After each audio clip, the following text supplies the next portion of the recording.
Video like जरूर कर लीजिए और ऐसे वीडियो लगातार फ्री में पाने के लिए चैनल को तुरंत सब्सक्राइब कर लीजिए और बेल आइकन को जरूर टैप कर लीजिए ताकि आगे भी सारे वीडियो आपको मिलते रहे। यूट्यूब में फॉलो करते हैं तो प्लीज ये वाला फ्री टेलीग्राम चैनल जरूर ज्वाइन कर लीजिएगा। सारे नोटिफिकेशन सारे अपडेट यहीं पे आते हैं, ध्यान रखिएगा। सारे क्वेश्चन अटेम्प्ट करिए और स्कोर अपना तुरंत कमेंट करके बताइए कितने सही हो रहे हैं कितने गलत हो रहे हैं, जल्दी से कमेंट करके बताइए। फ्रेंड्स, मेरा नाम है वैभव और आप लोग देख रहे हैं ग्राम समाज एवं विकास का हमारा टॉप 30 एमसीक्यू का क्विज सीरीज।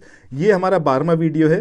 सो इसमें हम स्टार्ट करते हैं पहले अपने क्वेश्चन से। पहला हमारा जो यहाँ पर क्वेश्चन दिया हुआ है वो है, निम्नलिखित में से किसका उपयोग संरक्षण और संवर्धन ग्राम विकास में शामिल है। ठीक है, यानी कि विलेज डेवलपमेंट में किस किस का यहाँ पर यूज होता है। तो इसमें प्राकृतिक संसाधन है, भौतिक संसाधन है और मानवीय संसाधन है। तो यहाँ पर आपको बताना है कि कौन सा सही होगा।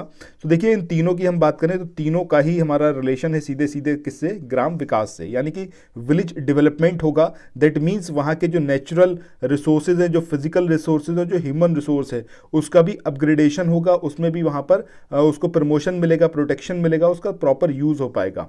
सो इस तरीके से इसका सही आंसर होगा वो क्या होगा आपका, उपर्युक्त सभी। इसके बाद नेक्स्ट क्वेश्चन की तरफ मूव करते हैं। अगला क्वेश्चन यहां पर गिवन है, निम्न में कौन से कारक ग्रामीण विकास परियोजनाओं को प्रभावित करते हैं। ठीक है, अब इसमें सामाजिक सांस्कृतिक प्रभाव हैं, राजनीतिक हैं, तकनीकी कारक हैं या फिर उपर्युक्त सभी। तो आंसर क्या होगा आपका, उपर्युक्त सभी। कमेंट सेक्शन में ये जस्ट मतलब अगर आप लोग चाहें तो पार्टिसिपेट करिएगा, कुछ मैंडेटरी नहीं है, बट मैं जानना चाहता हूं कि आप कितना कुछ समझते हैं। अगर आपने प्रीवियस 11 क्विज हमारी देखी हैं तो उसमें काफ़ी कुछ आपको समझ में आया होगा ग्राम विकास से रिलेटेड। तो आपको किस तरीके से लगता है कि ये जो सामाजिक सांस्कृतिक पहलू है, या फिर हम बात करें राजनीतिक की, या फिर हम बात करें तकनीकी कारक की, तो ये किस तरीके से प्रभावित करते हैं ग्रामीण विकास परियोजनाओं को, ये कमेंट सेक्शन में बताइएगा। एक एक लाइन में बताइएगा जो आपको समझ में आता है वो।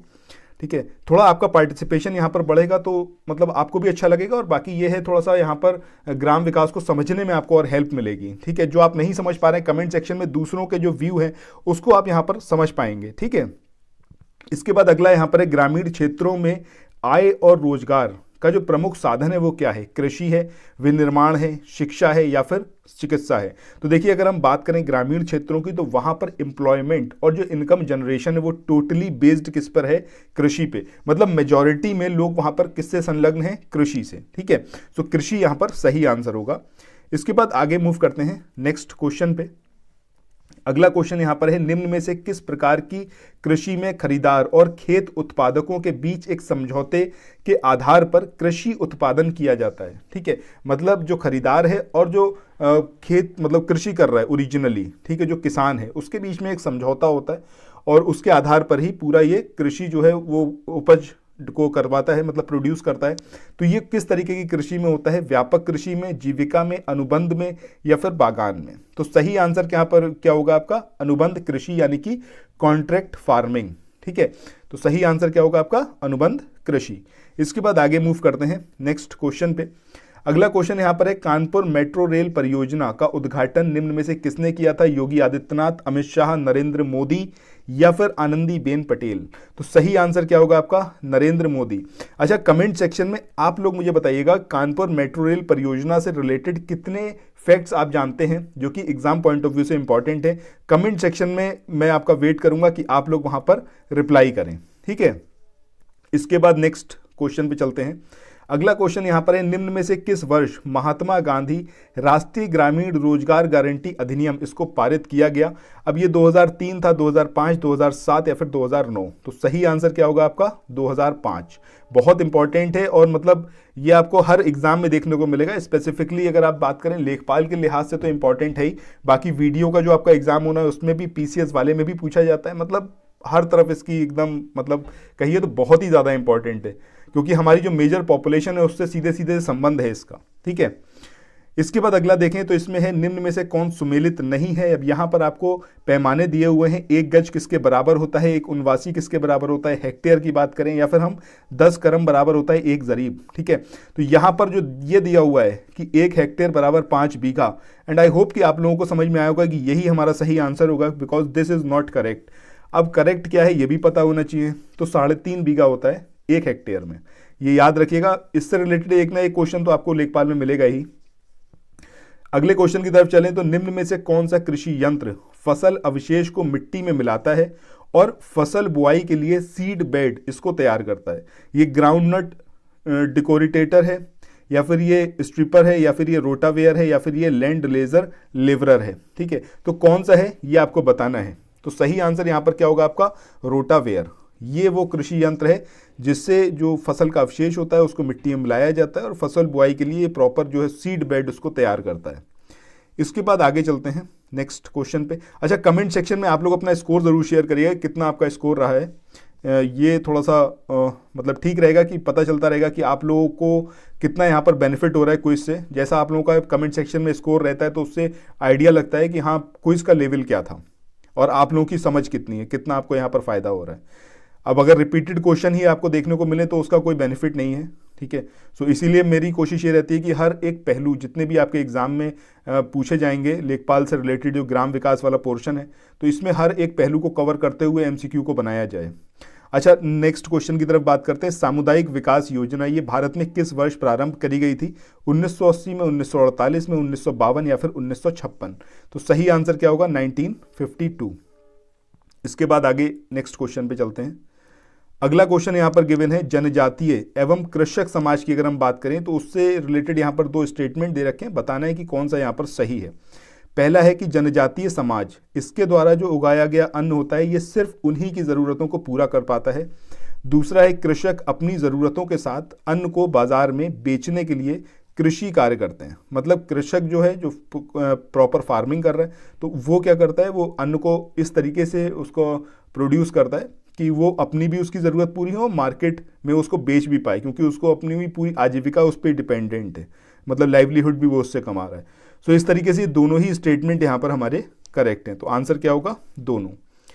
इसके बाद अगले क्वेश्चन की बात करें, यहाँ पर बात करी गई है कुमारप्पा समिति। अब इसके सुझाव के अनुसार कितने वर्षों तक लगातार खेती करने वालों को भू स्वामित्व के पूरे अधिकार दिए जाने चाहिए? ठीक है, अब ये कुमारप्पा समिति कौन से ईयर में आई थी, इसकी रिकमेंडेशन कौन से ईयर की है, ये कमेंट सेक्शन में आप लोगों से चाहूंगा। नहीं पता हो तो गूगल सर्च करिएगा, बट आंसर जरूर शेयर करिएगा। तो यहाँ पर 5 वर्ष है, 6 वर्ष है, 8 वर्ष या फिर 10 वर्ष? तो सही आंसर क्या होगा आपका, 6 ईयर। ठीक है, 6 साल तक अगर कोई कृषि कर रहा है तो उसको भू स्वामित्व का पूरा अधिकार देना चाहिए। ये कुमारप्पा समिति की रिकमेंडेशन थी। बाकी और क्या क्या इन्होंने बात कही ये सब कमेंट सेक्शन में आप लोग बताइएगा। अगला क्वेश्चन है, उत्तर प्रदेश राज्य मंडी परिषद, इसकी स्थापना किस वर्ष की गई? 1971, 1972, 1973 या फिर 1974? तो सही आंसर क्या होगा आपका, 1973। 1973 में उत्तर प्रदेश राज्य मंडी परिषद इसकी स्थापना की गई थी। अगला क्वेश्चन है, उत्तर प्रदेश में कितने कृषि जलवायु प्रदेश है? तो सही आंसर क्या होगा आपका, 9। ठीक है, 9 कृषि जलवायु प्रदेश हैं उत्तर प्रदेश में। इसके बाद आगे चलें, अगला क्वेश्चन यहां पर है, उत्तर प्रदेश से होकर गुजरने वाला सबसे लंबा राष्ट्रीय राजमार्ग कौन सा है? NH19, NH24, NH12 या फिर NH10? तो सही आंसर क्या होगा आपका, NH19। प्रीवियसली इसको NH02 यानी कि 2 के नाम से भी जाना जाता। कंफ्यूज मत होना, कमेंट सेक्शन में आप लोग ये मत कहने लगना कि सर ये गलत है, क्योंकि अभी सुप्रीम कोर्ट वाला एक क्वेश्चन मैंने इंट्रोड्यूस किया था, जो आपका दूसरा वाला कोई सीरीज चल रहा है वीडियो का, तो उसमें बहुत सारे कमेंट आए कि नहीं सुप्रीम कोर्ट में सर 33 जजेस हैं, किसी ने कहा 34 हैं, किसी ने कहा 35 हैं। मैंने सबको बोला एक चीज़ कि भाई एक बार आप सुप्रीम कोर्ट की जो ऑफिशियल वेबसाइट है वहाँ पर जाकर आप उसको चेक कर सकते हैं, वो इशू नहीं है। क्योंकि वहाँ पर मैंने क्वेश्चन ये पूछा था आप लोगों से कि प्रेजेंटली कितने जजेस हैं। मैंने ये नहीं कहा था कि मैक्सिमम कितने हो सकते हैं, मैंने ये कहा था प्रेजेंटली कितने हैं। तो एट प्रेजेंट अगर हम बात करें तो इंक्लूडिंग CJI 32 है। ठीक है, तो इसी तरीके से इस वाले क्वेश्चन में भी आपको बता रहा हूँ कि NH19 जो है ये लॉन्गेस्ट नेशनल हाईवे है जो कि यूपी से गुजर रहा है, याद रखिएगा। आगे चलते हैं, अगला क्वेश्चन यहाँ पर बात करी है, उत्तर प्रदेश में कितने केंद्रीय कारागार हैं? तो सही आंसर क्या होगा आपका, 5 जो है वो केंद्रीय कारागार हैं यूपी में। तो दोस्तों इस वाले क्वेश्चन की तरफ चले, इससे पहले आप लोगों से एक चीज बोलना है कि स्टडी फॉर सिविल सर्विसेज पे लेखपाल का पेड कोर्स आ चुका है। अगर वो कोर्स आप परचेस करेंगे तो यकीन मानिए जो आपके अभी अगर चांस है एग्जाम को क्रैक करने के 40%, वो कब इंक्रीज होकर 80% पहुंच जाएगा आपको खुद भी पता नहीं चलेगा। तो सबसे पहला काम आप ये करिए कि अगर आप परचेस कर सकते हैं, और मतलब ये अगर आपके लिए पॉसिबल है तो सबसे पहले तो आप परचेस करिए।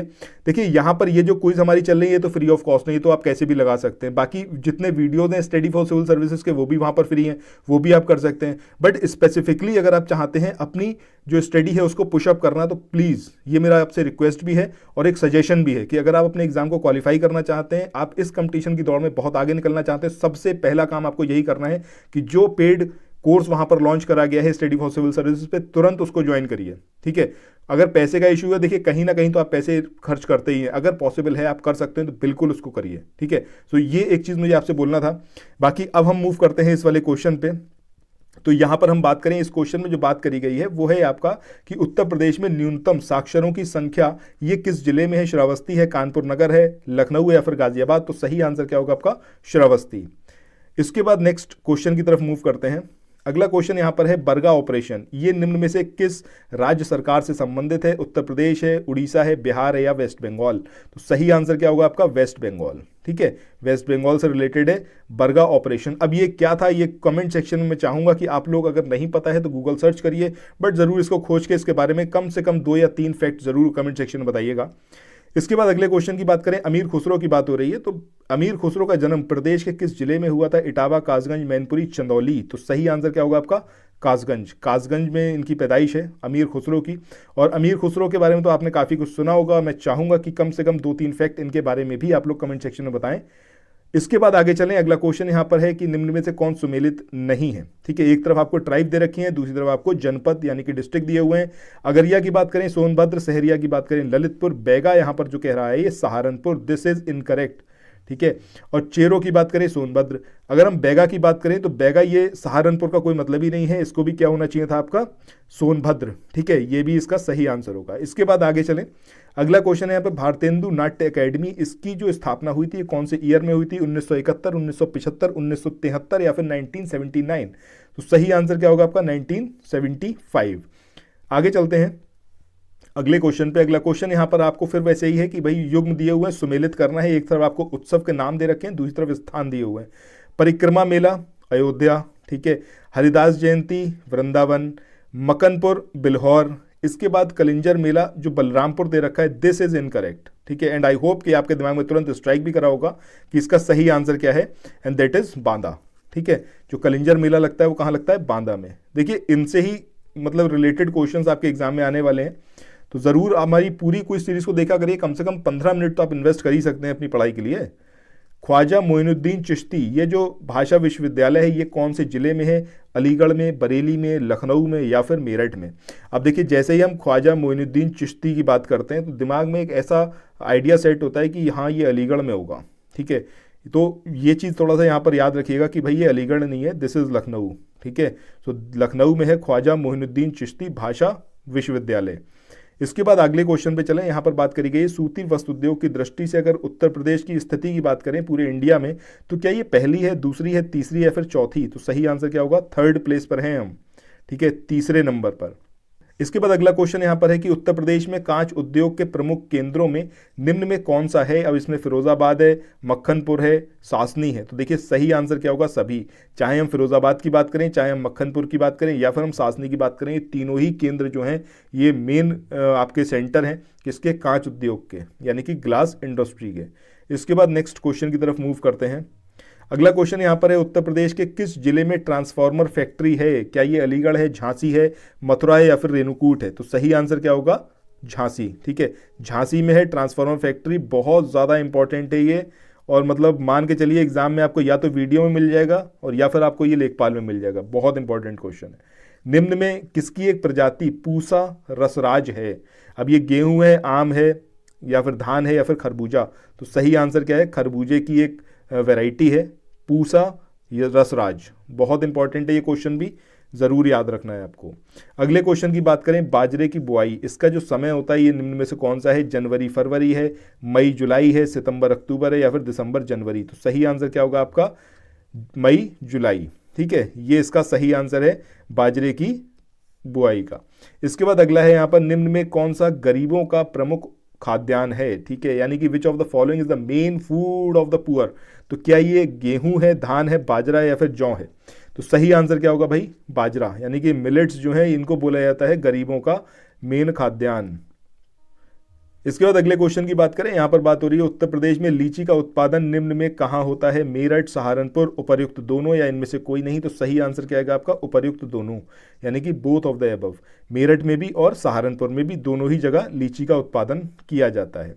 इसके बाद अगले क्वेश्चन की बात करें तो यहाँ पर बात हो रही है which chemical is use to kill termites? Endosulfan, ethyl alcohol, chlorpyrifos या फिर कोई नहीं। तो सही आंसर क्या होगा आपका? क्लोरोपाइरिफस। इसका यूज किया जाता है दीमक को यानी कि टर्माइट्स को खत्म करने के लिए। सो इसके साथ ही इस वाले वीडियो को यहीं पर एंड करते हैं। आई होप आपने एंजॉय करा होगा। तो भैया अगर एंजॉय करा है, आपको मजा आया तो लाइक जरूर प्रेस करिए और कम से कम अपने 5 फ्रेंड्स में जरूर शेयर करिए हमारा link and ask them to subscribe and daily join quiz series. ठीक है, ज्वाइन करें क्विज डेली, ये बड़ा ज़रूरी है। जो नहीं मतलब जिन्होंने अब ज्वाइन करेंगे हमारे चैनल को, अब सब्सक्राइब करेंगे, वो प्रीवियस जितनी भी क्विज हैं सबको लगाइए, तभी जाके आपका लेखपाल का कंप्लीट तैयारी हो पाएगा। फ्री है ये तो, इनको तो एटलीस्ट आप लगा ही सकते हैं। दिन में कम से कम 3-4 वीडियोस देख के उनको ख़त्म करिए, प्रीवियस जितना भी है। ठीक है, बाकी स्टडी फॉर सिविल सर्विस को आपने ज्वाइन नहीं करा है तो ये आप बहुत बड़ी गलती कर रहे हैं। आपको तुरंत इसको ज्वाइन करना चाहिए क्योंकि यहाँ पर आपको कंप्लीट तैयारी मिलती है। इस वाले चैनल पर तो आपको सिंपली क्विज मिल रहा है। ठीक है, आपको सिर्फ यहाँ पर क्विज देखने को मिल रहा है, आपको क्विज परफॉर्म करना है, अपने आप को जज करना है, बट उसके लिए आपको जो बेस स्ट्रॉन्ग करना है वो आपको प्रोवाइड कराता है स्टडी फॉर सिविल सर्विसेज, और वो भी फ्री ऑफ कॉस्ट। वो कोई पेड नहीं है, सारे वीडियोज हमारे फ्री हैं। तो उनको जाकर आप तुरंत देखिए, उनको वहाँ से अपने तैयारी करिए और यहाँ पर आकर अपने आप को जज करिए, अपना आप टेस्ट दीजिए, तो आपको पता चलेगा आप कहाँ पर स्टैंड कर रहे हैं। सो इसी के साथ इस वाले वीडियो को यहीं पर एंड करते हैं, फिर मिलते हैं नेक्स्ट वीडियो में। Till then thank you so much, have a nice day, bye bye.